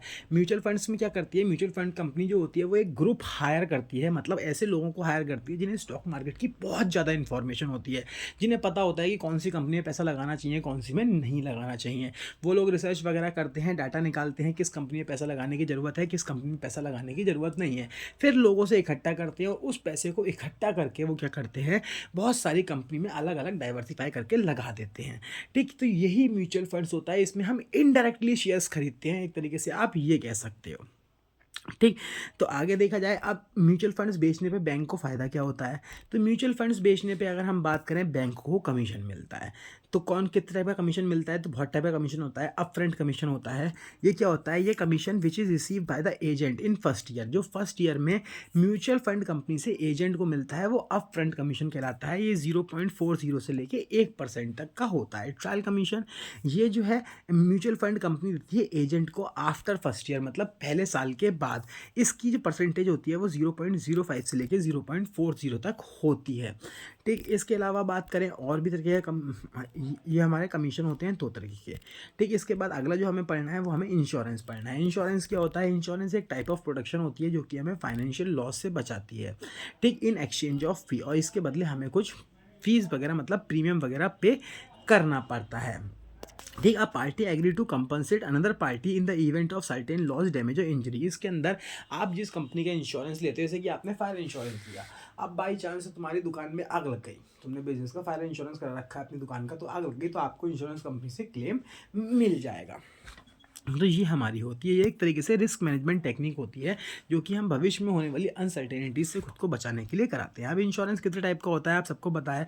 लाइफ इंश्योरेंस, लाइफ इंश्योरेंस जो होता है वो अगर हम बात करें, ये एक कॉन्ट्रैक्ट होता है इंश्योरेंस का, इंश्योरर कंपनी के बीच में और इंश्योर्ड पर्सन के बीच में। बैंक जो है बस यहाँ पे खाली कमीशन अर्न करता है, बैंक को इससे कोई मतलब नहीं होता। ठीक, अब लाइफ इंश्योरेंस होता क्या है, ये आपकी लाइफ से रिलेट करता है, मरने पे आपको क्लेम मिलता है, आपकी फैमिली को मिलता है। मतलब non life insurance, non life insurance में बाकी सारे home insurance, car insurance, bike insurance, जितने भी इंश्योरेंस होते हैं बाकी वो सारे इसमें आ जाएंगे जो लाइफ से रिलेट नहीं करते हैं। ठीक, ये सारे जनरल इंश्योरेंस होते हैं। इसके अंदर ऑटोमोबाइल का, होम का, फायर का, मेडिकल इंश्योरेंस वगैरह सब आ जाता है। ये हमारी प्रॉपर्टी को बचाता है किसी भी कैजुअलिटी से, वो हमारी ज़िंदगी को बचाता है। ज़िंदगी को बचाता तो खैर नहीं सकता, उसमें इंसान के मरने के बाद हाँ उसके घर वालों को एक तरीके से पैसा मिल जाता है। Contract of insurance between insurer company and insured person not between the bank. इसमें भी जो कॉन्ट्रैक्ट होता है वो कंपनी और पर्सन के बीच में है, बैंक का उससे कोई भी लेना देना नहीं है। ठीक, bank income in selling insurance product. Bank को इंश्योरेंस प्रोडक्ट बेचने में क्या फ़ायदा, तो बैंक को पहले साल जितना भी उस जितने भी लोगों को वो प्रीमियम मतलब इंश्योरेंस पॉलिसी बेचेगा, वो लोग जो है कुछ ना कुछ प्रीमियम पे करेंगे हर महीने के हिसाब से या साल के हिसाब से, तो उसका 40% पेमेंट बैंक को मिलता है। ठीक, 7.5% सेकेंड ईयर में मिलेगा। उसके बाद सेकेंड ईयर में जब वो प्रीमियम पे करेंगे तो उसका भी 7.5% मिलेगा। फिर उसके बाद third year, fourth year, fifth year, जितने साल तक वो उसको प्रीमियम पे करते रहेंगे, बैंक को 5% हर साल मिलता रहेगा। अगर सिंगल प्रीमियम पॉलिसी है तो कमीशन खाली 2% होगा, मतलब खाली एक ही तरीके का आपने इंश्योरेंस ले रखा है। तो अगर पेंशन प्लान्स वगैरह आप बैंक किसी को बेचते हैं, प्रोविडेंट फंड वगैरह की फैसिलिटीज़ PPF वगैरह बेचते हैं, तो इसमें 7.5% मिलता है हमारा पहले साल में, और उसके बाद से हर साल 2% मिलता है। ठीक, अगला टॉपिक जो हमें कवर करना है वो है हमारा क्रेडिट कार्ड। ठीक, क्रेडिट कार्ड की बात करें तो क्रेडिट कार्ड क्या है, क्रेडिट कार्ड जो होता है इज़ अ पेमेंट कार्ड। ये एक पेमेंट कार्ड होता है ठीक। Issue to users as a system of payment, ये पेमेंट्स के सिस्टम के तौर पे इशू किया जाता है पेमेंट करने के लिए। ये कार्ड होल्डर को अलाउ करता है कि वो कोई भी सामान सर्विस खरीद सकता है और उनके पैसे बाद में बैंक को पे कर सकता है। क्रेडिट कार्ड जो है वो हाई इंटरेस्ट चार्ज करता है, करीबन 34 से 36%। मतलब क्रेडिट कार्ड एक फैसिलिटी होती है जिसके अंदर आप अपनी लिमिट तक, एक क्रेडिट कार्ड की लिमिट होती है, उस लिमिट तक लोन ले सकते हो बैंक से। ठीक। क्रेडिट कार्ड देखने में कैसा होता है, तो क्रेडिट कार्ड देखने में नॉर्मल एटीएम कार्ड की तरह ही होता है। इस पर कुछ चीज़ें लिखी होती हैं, तो ये सब चीज़ें आप अच्छे से पढ़ लेना, इन्हें कवर करके देख लेना। ठीक। तो क्रेडिट कार्ड की, ये क्रेडिट कार्ड देखने में ऐसा होता है, इसमें से देख लेना, यही चीज़ें होती हैं नॉर्मली। अगर हो सकता है बनाने को आए एग्ज़ाम में तो बना दे। ठीक। तो यहाँ पे लिखा भी है क्रेडिट कार्ड में क्या क्या होता है। क्रेडिट कार्ड की नंबरिंग लिखी है। फर्स्ट 6 डिजिट जो होती है मास्टर कार्ड वीज़ा कार्ड को डोनेट करती है। नेक्स्ट 9 डिजिट जो होती है वो अकाउंट नंबर को डोनेट करती हैं। फाइनल डिजिट जो होती हैं वो वैलिडेटेड चेक कोड को रिप्रेजेंट करता है। और इसके अलावा इस पर एक्सपायरी डेट और सिक्योरिटी कोड्स वगैरह भी हमारे लिखे हुए होते हैं। क्रेडिट कार्ड में कितनी पार्टीज़ होती हैं, तो क्रेडिट कार्ड के अंदर कार्ड होल्डर, मतलब जिसने बैंक से क्रेडिट कार्ड ले रखा है वो इंसान होगा। कार्ड इशूइंग बैंक होगा। इसमें जैसे पुराने ज़माने में, अब तो हर बैंक नॉर्मली मास्टर कार्ड और वीज़ा कार्ड इशू करते हैं, सारे बैंक इशू कर रहे हैं, लेकिन पहले अमेरिकन एक्सप्रेस और डिस्कवर नाम की 2 ही कंपनियां हुआ करती थी जो कार्ड इशू करा करती थी 2007 से पहले। इसके अलावा इसमें मर्चेंट शॉपकीपर्स आ जाते हैं जो आपके क्रेडिट कार्ड से पेमेंट लेंगे। ठीक। एक्वायरिंग बैंक आ जाएगा, मतलब वो फाइनेंशियल इंस्टीट्यूशन हो जाएगा who accept payment on the behalf of merchant, मतलब मर्चेंट का बैंक भी इसमें आ जाता है। तो इसमें हमारे ये 4 आइटम, 4 लोग तो हो ही गए। इसके अलावा और भी लोग होते हैं, जैसे कि independent sale organization, reseller of the service of acquiring bank. ठीक। एक्वायरिंग बैंक की सर्विसेज को बेचने वाले आ गए। मर्चेंट अकाउंट आ गए हमारे। ठीक। ये आता है क्रेडिट कार्ड एसोसिएशंस आ गई, जैसे कि वीज़ा मास्टर कार्ड वगैरह हो गया। ट्रांजेक्शन नेटवर्क्स आ जाएंगे इसमें सारे। अगर हम बात करें इंश्योरेंस प्रोवाइडर, मतलब क्रेडिट कार्ड होल्डर्स को बहुत डिफरेंट काइड्स की परक्यूसाइड्स मिलते हैं, पर्क्स मिलते हैं, फ़ायदे मिलते हैं। जैसे कि अगर उन्हें हम बात करें, कार रेंटल इंश्योरेंस मिलता है, होटल बर्गलरी इंश्योरेंस मिलता है, जैसे होटल में कहीं घूमने जाएँ, अगर रूम लेंगे और उनके सामान की चोरी हो जाती है तो उसका पेमेंट। ठीक। तो ये हमारा हो गया। इसके बाद क्रेडिट कार्ड का ऑपरेशन, क्रेडिट कार्ड को चलाने के लिए क्या करना पड़ता है, तो क्रेडिट कार्ड को चलाने के लिए आपको क्रेडिट कार्ड का इस्तेमाल करना होगा। मर्चेंट के पास जो पीओएस मशीन होती है, मतलब पॉइंट ऑफ सेल मशीन होती है, कार्ड स्वैप वाली मशीन होती है, उसमें आपको अपना कार्ड स्वैप करना होता है। जैसे ही आप जो है पीओएस मशीन में कार्ड स्वैप करते हो तो एक ऑथेंटिकेशन रिक्वेस्ट जो होती है वो कार्ड के डाटा के साथ एक्वायरिंग प्रोसेसर, मतलब फर्स्ट डाटा को भेज दी जाती है। ठीक। इसके बाद एक्वायरिंग प्रोसेसर जो है वो आपका जो ऑथेंटिकेशन रिक्वेस्ट है वो वीज़ा को भेज देगा। फिर वीज़ा आपकी रिक्वेस्ट इशूइंग बैंक को भेज देगा जो क्रेडिट कार्ड इशू करता है। इशूइंग बैंक जो है वेरीफाई करेगा इन्फॉर्मेशन और अप्रूवल की या रिजेक्ट की रिक्वेस्ट वीज़ा को भेज देगा, मतलब कि पैसे ट्रांसफ़र करने हैं या नहीं करने हैं, इसके बारे में वीज़ा को इन्फॉर्मेशन भेज देगा। फिर वीज़ा जो है आपकी जो रिक्वेस्ट होगी वो डिक्लाइन हो गई या एक्सेप्ट हो गई उसके बारे में इन्फॉर्मेशन भेज देगा। किसे भेज देगा, मर्चेंट को मैसेज भेज देगा। ठीक है। Merchant complete the sale with customer, merchant जो है कस्टमर के संग सेल कंप्लीट करेगा। अगर जो आपका ट्रांजेक्शन है वो अप्रूव हो जाएगा तो जो है आपको तुरंत बिल मिल जाएगा और नेक्स्ट मंथली स्टेटमेंट में आपने जितने भी रुपए खर्च किए होंगे वो एड बैक होके आ जाएंगे। ठीक। ये हमारा इसमें आता है। इसके बाद बैचिंग होती है। बैचिंग क्या होता है, बैचिंग के अंदर अगर हम बात करें, इसमें भी नेफ्ट की तरह ही प्रोसेसर होता है हमारा। इसमें भी जितने भी ट्रांजेक्शन होते हैं वो हमारे बैच के अंदर होते हैं। ज़्यादा कुछ नहीं है, इंपॉर्टेंट नहीं है, पढ़ना चाहो तो एक बार पढ़ के देख लेना। ठीक। इसमें अगला टॉपिक जो है क्लियरिंग एंड सेटलमेंट दे रखा है। ठीक। क्लियरिंग और सेटलमेंट प्रोसेस दे रखा है कि कैसे होता है पूरा प्रोसेस, तो ये याद कर लेना। प्रोसेस हो सकता है एग्जाम में बाई चांस से पूछ लें।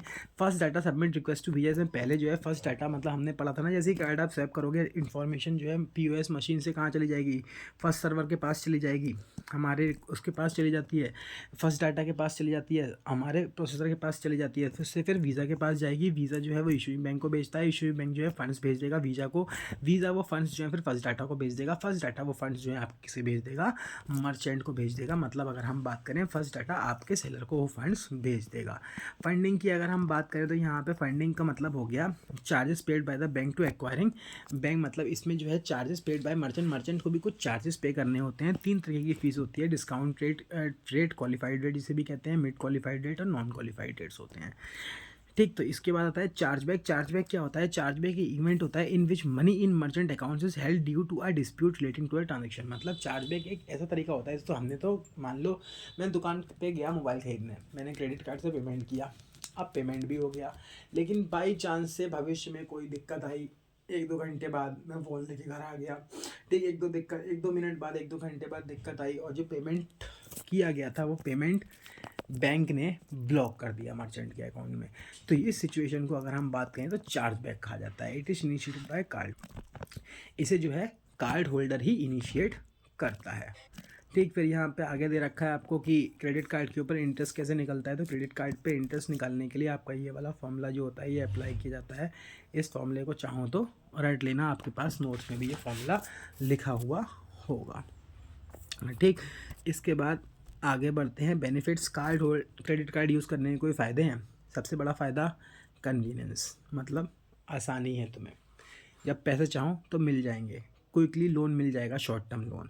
क्रेडिट कार्ड्स पे यूज़ करने पे रिवॉर्ड्स मिलते हैं, जैसे कि वारंटी एट नो कॉस्ट। अगर हम बात करें फ्री लॉस और डैमेज कवर मिलता है नए परचेजेस पे, इंश्योरेंस प्रोटेक्शन वगैरह मिलती है, ठीक। इसके अलावा क्रेडिट कार्ड से हमें कुछ पॉइंट्स भी मिलते हैं जिनका इस्तेमाल करके हम जो है डिस्काउंट हासिल कर सकते हैं एयर टिकट वगैरह बुक कराने में या मूवी टिकट्स वगैरह बुक कराने में। मर्चेंट्स को भी कोई फ़ायदे होते हैं? हाँ, मर्चेंट्स को भी बहुत सारे फ़ायदे होते हैं, ठीक। Secure than other form of payment because issuing bank promise to pay the merchant the moment the transaction is authorise. मतलब यहाँ पे जो है अगर हम बात करें सिक्योर पेमेंट की फॉर्म होती है बाकी पेमेंट से, ठीक, जो है regardless of customer default on the credit card payment. मतलब जैसे कि अगर बात करें कस्टमर जो है डिफ़ॉल्ट कर जाए क्रेडिट कार्ड पेमेंट पे, लेकिन तब भी यहाँ पे जो मर्चेंट होगा, सेलर होगा, बैंक उसे पूरे पैसे दे चुका होगा। फॉर एग्जांपल मैंने मोबाइल फ़ोन खरीदा, अब मैंने उसकी किस्तें बनवाई, अब मैंने बैंक को पेमेंट करना बंद कर दिया, मेरे पे नहीं है पैसे, मैं नहीं दे रहा हूँ, क्रेडिट कार्ड का पेमेंट नहीं कर रहा हूँ, अपने बिल्स अपने जमा नहीं कर रहा हूँ। तो जो मर्चेंट है उसको क्या दिक्कत? उसको इसमें कोई दिक्कत नहीं है, उसको तो बैंक पैसा दे चुका है, ठीक। ये मेरे और बैंक के बीच का मैटर होगा। Discourage theft by employees and reduce the amount of cash. इससे दुकान में हमें कैश वगैरह रखने की ज़रूरत नहीं होती, तो चोरी चकारी का खतरा कम हो जाता है। रिड्यूस बैंक ऑफिस एक्सपेंसेस, इससे बैंक के खर्चे भी कम होते हैं, ठीक है। तो ये हमारा इसमें आ गया। कॉस्ट टू मर्चेंट, क्या मर्चेंट को भी कोई कॉस्ट पे करनी पड़ती है क्रेडिट कार्ड को यूज़ करने के लिए? हाँ, थोड़ी बहुत करनी पड़ती है। मर्चेंट को 1 से 4% तक का कमीशन पे करना पड़ता है हर ट्रांजेक्शन के ऊपर बैंक को, ठीक। मर्चेंट को जो है हैव टू पे a variable charge called and interchange rate for each transaction. Merchant को एक वेरिएबल चार्ज, मतलब बहुत छोटा सा चार्ज देना होता है, जो कि इंटरचेंज रेट कहलाता है। Merchant are need to lease processing terminal and need to subscribe to a telephone secure line. यहाँ पे मर्चेंट को एक टर्मिनल चाहिए होता है क्रेडिट कार्ड को एक्सेप्ट करने के लिए, और एक सेपरेट टेलीफोन लाइन की भी रिक्वायरमेंट होती है। आगे आपका आता है अगला डेबिट कार्ड। अगर हम डेबिट कार्ड की बात करें, डेबिट कार्ड भी क्या होता है? एक प्लास्टिक कार्ड होता है, एक जो कार्ड होल्डर को इलेक्ट्रॉनिक एक्सेस देता है आपके बैंक अकाउंट में। क्रेडिट कार्ड और डेबिट कार्ड में फ़र्क क्या है? क्रेडिट कार्ड आपको तब भी मिल जाएगा जहाँ आपके बैंक अकाउंट में बैंक अकाउंट हो या ना हो, आपके बैंक में पैसे हो या ना हो, क्रेडिट कार्ड से आप तब भी पेमेंट कर सकते हैं। एक तरीके का शॉर्ट टर्म लोन होता है। लेकिन डेबिट कार्ड में ये एक प्लास्टिक कार्ड होता है जो आपके बैंक अकाउंट से आपको इलेक्ट्रॉनिकली लिंक कर देता है। मतलब आप डेबिट कार्ड से आप जितनी भी पेमेंट करोगे वो पेमेंट खाली तब और तब हो सकते हैं जब आपके अकाउंट में पैसे हैं। अगर आपके अकाउंट में पैसे नहीं हैं तो वो पेमेंट नहीं होंगे, ठीक। अनलाइक क्रेडिट कार्ड यहाँ दे रखा है, payment by using debit card are immediate made from the card holder bank account. मतलब जो पेमेंट होते हैं क्रेडिट कार्ड से वो हमारे बैंक अकाउंट के बैलेंस से ही होते हैं। डेबिट कार्ड और ऑल्सो कॉल्ड एटीएम कार्ड्स, इन्हें एटीएम कार्ड्स भी कहा जाता है क्योंकि हम इन कार्ड्स की मदद से एटीएम से पैसे भी निकाल सकते हैं। डिटेल्स क्या क्या लिखी होती है? इशूइंग बैंक का लोगो होता है इस कार्ड के ऊपर, ईएमवी चिप होती है, होलोग्राम होता है, ये सब चीज़ें हमारी बैंक के ऊपर इसमें लिखी होती हैं। इसके अलावा और भी चीज़ें हो सकती हैं, जैसे card number, card brand logo, expiry date, card holders name, magnetic strip, signature strip, card security code, तो ये सब चीज़ें होती हैं। आप कोई भी अपना डेबिट कार्ड, एटीएम कार्ड निकाल के देख सकते हो। इसके फ़ायदे क्या हैं? ईजी टू ऑब्टेन, बैंक से इसे लेना बहुत आसान है, खाली आपको बैंक के पास जाके फॉर्म जमा करना है। कन्वीनियंस, इसकी मदद से भी बहुत आसानी से हम खाली एक स्वाइप करके पेमेंट्स कर सकते हैं, परचेस कर सकते हैं, कैश को कैरी करने की ज़रूरत नहीं है, ठीक। वाइडली एक्सेप्टेड, दुनिया में हर जगह से एक्सेप्ट किया जाता है। डिसएडवांटेजेस अगर बात करूँ तो यहाँ पे कोई ग्रेस पीरियड नहीं होता क्रेडिट कार्ड के तौर पे। मतलब जैसे क्रेडिट कार्ड में क्या होता है, आपने आज पेमेंट किया, अब वो पैसे आपको अगले महीने की 1 तारीख को ही देने हैं, या 2, 3, 4 तारीख जो भी तारीख होगी उससे पहले देने हैं। उसमें नहीं मतलब उससे पहले पेमेंट नहीं करना होता है। लेकिन यहाँ आप करना चाहो तो कर सकते हो, लेकिन यहाँ पे पैसे आपके खाते से तुरंत कटेंगे। ठीक, बैलेंसिंग योर अकाउंट में भी difficult unless you record every transaction, मतलब आप अपने अकाउंट का बैलेंस का हिसाब नहीं लगा पाओगे, आपको याद ही नहीं रहेगा बैंक में कितने रुपए हैं जब तक आपने ट्रांजेक्शन का हिसाब किताब ना रखो। तो क्रेडिट कार्ड और डेबिट कार्ड के बीच का डिफरेंस ये याद कर लेना, ये पॉइंट ऑफ व्यू से इंपॉर्टेंट है। ठीक, no need to borrow money from funds. यहाँ पे अगर आप डेबिट कार्ड है तो आपको पैसे उधार लेने की ज़रूरत नहीं है, फंड्स जो है आपके सीधे बैंक अकाउंट से कटेंगे। ठीक, क्रेडिट कार्ड के लिए हमें पैसा उधार लेना पड़ता है, मतलब ये शॉर्ट टर्म लोन प्रोवाइड करता है। इसके लिए डेबिट कार्ड के लिए सेविंग अकाउंट चाहिए, क्रेडिट कार्ड के लिए कोई अकाउंट की ज़रूरत नहीं है। इस पर डेबिट कार्ड पर कोई इंटरेस्ट पे नहीं करना पड़ता, ये क्रेडिट कार्ड का लोन है तो इस पर इंटरेस्ट पे करना पड़ता है। इसमें आप उतने पैसे निकाल सकते हो डेबिट कार्ड में इतने आपके बैंक अकाउंट के अंदर है, और क्रेडिट कार्ड की लिमिट होती है, उस लिमिट के अकॉर्डिंग आप पैसे निकाल सकते हो जितनी भी आपकी लिमिट है। ठीक, अगला आता है ब्रोकरेज सर्विसेज। ये आप बिजनेस में भी पढ़ चुके हो फाइनेंशियल मार्केटिंग के अंदर। तो ब्रोकरेज सर्विसेज क्या होती है? बैंक जो है, अगर हम आजकल बात करें तो शेयर्स और डिबेंचर्स को खरीदने बेचने में भी मदद करता है, तो इसके बेसिस पे वो ब्रोकरेज सर्विस चार्ज करता है। लिखा है this service of buying on selling product is known as brokerage service, मतलब यहाँ पे बैंक जो है बाइंग करता है और सेलिंग करता है फाइनेंशियल प्रोडक्ट को, इन पे ब्रोकरेज चार्ज करता है। ठीक, bank dealers provide brokerage service in case of bank जो है ब्रोकरेज सर्विसेज प्रोवाइड करेगा और उसके बदले चार्जेस लेगा। कब बैंक हमें इक्विटी शेयर दिलाए, डेप्ट इंस्ट्रूमेंट मतलब डिबेंचर्स वगैरह, करेंसीज एक्सचेंज कराओ, आप डेरिवेटिव इंस्ट्रूमेंट्स खरीदोगे तो आपको जो है ब्रोकरेज देनी पड़ेगी। Bank earn brokerage income and profit from buying and selling of securities. Bank जो है सिक्योरिटीज़ को खरीद बेच के जो है प्रॉफिट अर्न करता है हमारा। ठीक, आगे दे रखा है सिक्योरिटी डीलर्स।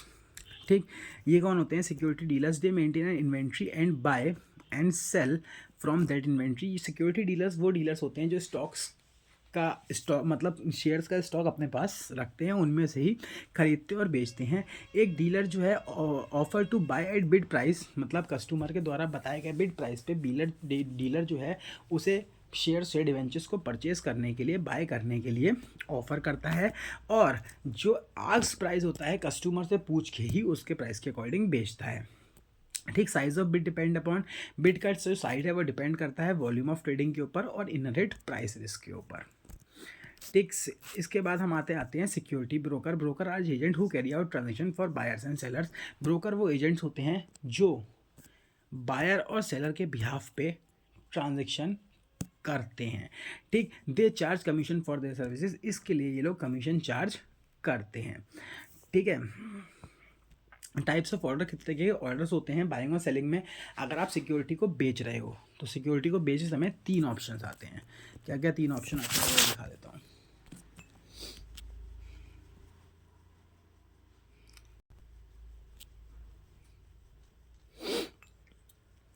ठीक, चलो अब देख लो, ये जैसे कि मेरा स्टॉक एक्सचेंज का पोर्टफोलियो है। इसके अंदर अगर मैं बात करूं जैसे कि ये टाटा गोल्ड का शेयर।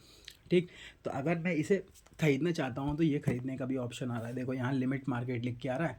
ठीक, इंट्राडे पे लेटर आ रहा है।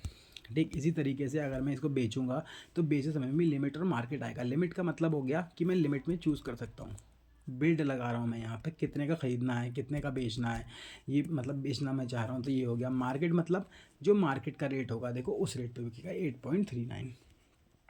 ठीक, ये हमारा इसमें आ जाता है अगर हम बात करें। ठीक, तो मार्केट ऑर्डर समझ में आ गया होगा, लिमिट ऑर्डर भी समझ में आ गया होगा क्या होता है, बस पढ़ लेना। ठीक, मार्केट ऑर्डर का मतलब करंट प्राइस से बेचोगे, लिमिट ऑर्डर का मतलब आप स्पेसिफाई करोगे, टाइप करके बताओगे कितने पे बेचना है। डीमैट सर्विसेज डिपॉजिटरी देती है। डिपॉजिटरी क्या होती है? वो ऑर्गेनाइजेशन होती है जहाँ पे हम इलेक्ट्रॉनिक फॉर्म में शेयर्स और डिवेंचर्स को रख सकते हैं। ये बैंक की तरह एक ऑर्गेनाइजेशन होती है। यहाँ से याद ना हो डेफिनेशन, कोई दिक्कत नहीं है, बिजनेस की बुक उठाना वहाँ से याद कर लेना।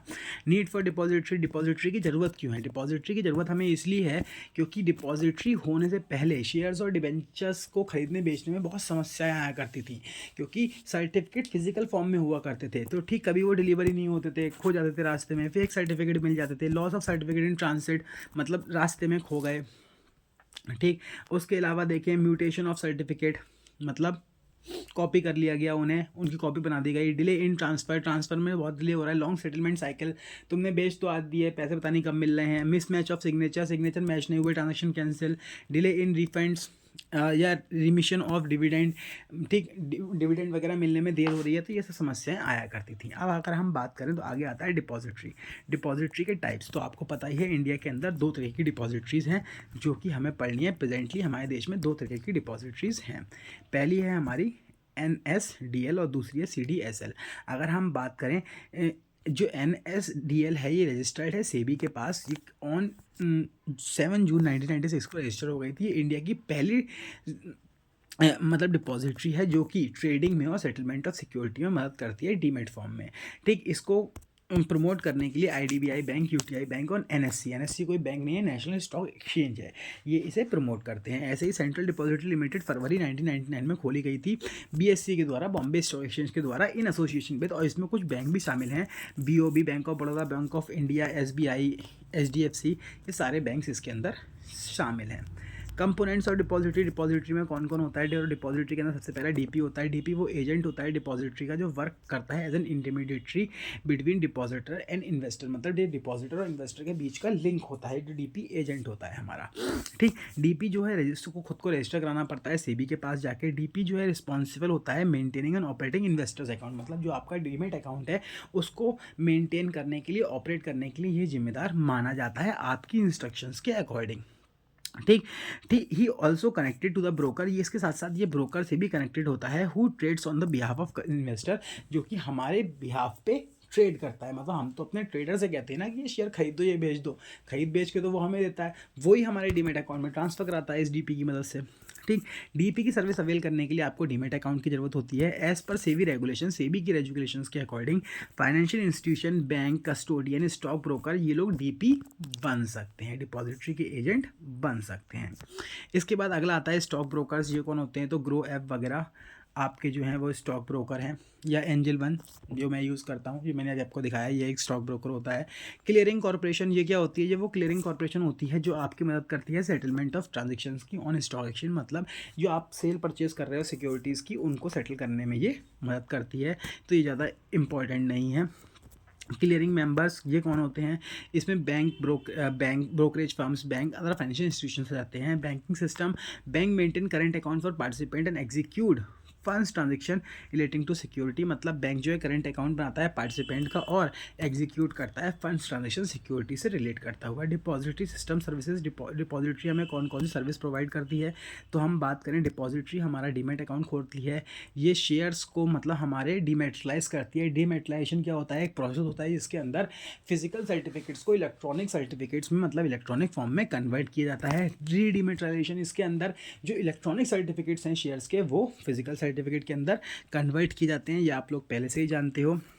इसके अलावा अकाउंट ट्रांसफ़र कर सकते हो, प्लेज कर सकते हो, मतलब शेयर्स को गिरवी रख के लोन ले सकते हो, ठीक है, और अकाउंट अपना फ्रीज करा सकते हो, लैंडिंग बोरोइंग कर सकते हो, ये आता है। डीमेट अकाउंट खोलने के लिए क्या कंडीशंस हैं? अगर हम बात करें, सेबी ने 2 जनवरी 2002 को ये मैंडेटरी कर दिया था कि सारी कंपनीज़ के लिए जो स्टॉक एक्सचेंज पे अपने शेयर्स बेचती हैं, चाहे वो लिस्टेड हैं चाहे अनलिस्टेड हैं, वैसे मोस्टली लिस्टेड के लिए, कि उन कंपनीज़ के, अगर आप लिस्टेड कंपनीज़ के शेयर खरीदना चाहते हो तो आपको डीमेट अकाउंट खोलना कंपलसरी माना जाता है। इसके बाद हम बात करें तो 2 छोटे से टॉपिक रह जाता है, तो ये रह जाता है हमारा इसके बाद अगला। ठीक, डीमेटलाइजेशन प्रोसेस, ये अच्छे से पढ़ लो। इसमें क्या है? It means conversion of physical certificate into dematerialise holding at the request of investor. यहाँ पे क्या किया जाता है? इन्वेस्टर की रिक्वेस्ट पे, उसके इस रिक्वेस्ट पे उसके फिजिकल शेयर सर्टिफिकेट्स को इलेक्ट्रॉनिक फॉर्म में कन्वर्ट कर दिया जाता है। ठीक, once the company is admitted into depository system an ISN security identification number is allotted by the depository। एक बार कोई भी कंपनी जो होती है डिपॉजिटरी पर रजिस्टर हो जाती है, एडमिट हो जाती है, तो उसे एक ISIN नंबर दे दिया जाता है डिपॉजिटरी के अंदर। ये यूनिक नंबर जो होता है ये कंपनी को मदद करती है सिक्योरिटीज़ को, शेयर्स वगैरह को कंपनी की एडमिट करने में। एंटायर प्रोसेस जो है ये 15 से 30 दिन लेता है। रीमेट्राइजेशन का मतलब वही हो गया, इलेक्ट्रॉनिक शेयर्स को फिजिकल शेयर्स में कंप्लीट कराना। ठीक, तो ये हमारा इसमें आ जाता है। इसके बाद हम बात करें तो यहाँ पे परचेज सेल ट्रांजैक्शन के बारे में बता रखा है, परचेज सेल का प्रोसेस दे रखा है। तो यहाँ लिखा हुआ है कि परचेज का प्रोसीजर क्या होता है। हम अगर बात करें पूरा यहाँ पे हमारा दे रखा है। ठीक, यहाँ दे भी रखा है, investor purchase security at any stock exchange connected to the depository through a broker. कोई भी इन्वेस्टर जो सिक्योरिटीज़ परचेज करना चाहता है स्टॉक एक्सचेंज से, उसे डिपॉजिटरी से कनेक्ट करना होगा किसी भी ब्रोकर की मदद से, ठीक है। Investor pays money to the broker who in turn pays the clearing corporation. Investor जो है शेयर के पैसे, मतलब मैं अगर शेयर खरीदना चाहता हूँ तो मैं अपने ब्रोकर को पैसे दूंगा और फिर मेरा ब्रोकर जो है वो क्लियरिंग कॉर्पोरेशन को पैसे भेज देगा on the pay out day. जिस दिन पे आउट डे होगा ब्रोकर को शेयर्स मिल जाएंगे उसके अकाउंट के अंदर और वो अपने डीपी को इंस्ट्रक्शन दे देगा कि वो शेयर्स मेरे अकाउंट में ट्रांसफ़र कर दी जाएँ, आपके अकाउंट में ट्रांसफ़र कर दी जाएँ। उसके बाद अगला सेल ट्रांजैक्शन। सेल ट्रांजैक्शन क्या होता है? अगर सेल ट्रांजैक्शन की बात करें, इसके अंदर हम देखें तो इन्वेस्टर्स जो होते हैं वो इंस्ट्रक्शन देता है, मतलब जो इन्वेस्टर होता है वो अपने डीपी को इंस्ट्रक्शन देता है जब वो सामान बेचता है, शेयर्स को बेचता है, कि उसके अकाउंट से शेयर निकाल के उसके ब्रोकर के अकाउंट में डाल दिए जाएँ before the pay in day. पे इन डे से पहले investor broker transfer the security to the clearing corporation. जो ब्रोकर होगा वो आपकी सिक्योरिटीज़ को क्लियरिंग कॉर्पोरेशन को भेज देगा और उसके बदले जैसे ही शेयर बिक जाएंगे ब्रोकर को स्टॉक मार्केट से पेमेंट आ जाएगा, वैसे ही ब्रोकर पेमेंट जो है वो आपको भेज देगा। Sales in demat account form is similar to the physical mode, मतलब जैसे फिजिकल मोड में पहले डिवेंचर्स क्या करते थे वैसे ही इसमें बिकते हैं, कोई डिफरेंस नहीं है। इसके अलावा ट्रांसमिशन आता है। ट्रांसमिशन का मतलब transfer of ownership of legal heir take place when the holder of the securities expire. This procedure is same as follows. मतलब क्या दे रखा है, ट्रांसमिशन का भी प्रोसेस होता है। इसके अंदर क्या होता है, अगर बाई चांस से मान लो तुमने शेयर दे रखे हैं, कल को तुम्हारी मौत हो जाए तो तुमने जिसे नॉमिनी बना रखा होगा तुम्हारे नॉमिनी को वो शेयर्स मिल जाएंगे। इसका भी एक प्रोसेस होता है। जो भी आपका नॉमिनी होगा उसे क्या करना होगा, क्या करना होगा, एक टीआरएफ भरना होगा, मतलब ट्रांसमिशन रिक्वेस्ट फॉर्म भरना होगा, जिसके संग उसे आपका डेथ सर्टिफिकेट या फिर सक्सेशन सर्टिफिकेट वगैरह लगाना होगा। डीपी पहले सारी चीज़ों को वेरीफाई करेगा कि वो जेन्यून है नहीं है, फिर आपका डीमेट अकाउंट का एक्सेस आपके नॉमिनी को प्रोवाइड कर दिया जाएगा। ठीक, ये होता है। इसके बाद बात करें नॉमिनेशन फैसिलिटी। नॉमिनेशन फैसिलिटी क्या होती है? नॉमिनेशन फैसिलिटी जो होती है बैंक में, nomination facility held in the demat form can only by individual holding beneficiary account. मतलब जिनके पास बेनिफिशियरी अकाउंट्स होते हैं खाली वही ले सकते हैं। Minor can nominee only through guardian. Minor को खाली गार्जियन के थ्रू ही नॉमिनी बनाया जा सकता है। इसके फ़ायदे क्या है डिपॉजिटरी के फ़ायदे देखें तो लिक्विडिटी प्रोवाइड करता है, रजिस्ट्रेशन में देरी नहीं होती, फास्टर रिसिप्ट हो जाती हैं कॉर्पोरेट बेनिफिट्स के अगर देखें, ठीक है। Reduction of risk associated with loss mutation, मतलब सर्टिफिकेट चोरी होने का कोई खतरा नहीं है। Elimination of financial loss from the loss of physical script. ठीक, फिजिकल स्क्रिप्ट के लॉस होने की वजह से कोई फाइनेंशियल लॉस का दिक्कत नहीं है। Up to date knowledge of share holder securities in issuer of security, मतलब कंपनीज को क्या फ़ायदा है इससे अगर देखा जाए तो अप टू डेट नॉलेज रहेगी शेयर होल्डर्स के बारे में, उनके नेम एड्रेस के बारे में। रिडक्शन इन प्रिंटिंग वगैरह कोई कॉस्ट नहीं है। पहले शेयर से सर्टिफिकेट वगैरह प्रिंट कराने पड़ते थे, अब वो कोई दिक्कत नहीं है। Easy transfer of corporate benefits, आसानी से बेनिफिट्स को ट्रांसफ़र किया जा सकता है, डिविडेंड वगैरह दिया जा सकता है, ठीक है। तो ये सब हमारे जो हैं अगर हम बात करें इसके अंदर आ जाते हैं। तो ये हमारा पूरा कंप्लीट चैप्टर नंबर 1 था। अच्छे से पढ़ लेना, कवर कर लेना, ठीक। एक लिस्ट बना के अभी मैं भेज दूंगा कौन कौन से टॉपिक्स इंपॉर्टेंट हैं, वो ज़रूर कर लेना। चलो।